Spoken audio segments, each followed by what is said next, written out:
Welcome to Tenor Tech, where I solve the problems you didn't even know you had. You begin with the essentials: a calibrated metal detector and a neodymium magnet. Put on gloves and set a 5-meter grid. Walk slow and steady while sweeping the detector parallel to the ground. Sweep overlap 1/4 to avoid gaps. When you get a consistent signal, pause and cross-check with the magnet to confirm ferrous response. Once done, use your shovel to probe shallowly. Mark every confirmed find. Make sure to log GPS or landmarks to avoid researching the same spot. Now focus on confirmation. Test the object with the magnet to verify ferrous metal and adjust detector discrimination to filter non-iron clutter. Dig a small test plug beside the signal, not directly above. Probe with a pinpointer to avoid damaging targets. As you extract, clean soil lightly to see shape and size.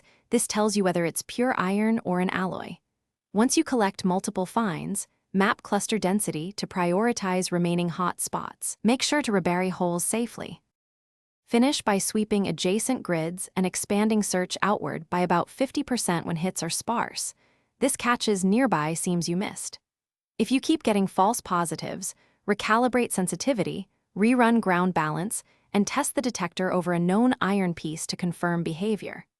When extraction slows, consolidate labeled samples and review your map to identify continuous trends. If things go wrong, no confirmed finds, revisit your initial grid alignment and detector settings immediately. Change one variable at a time. Thanks for watching. Subscribe to keep your life in tune.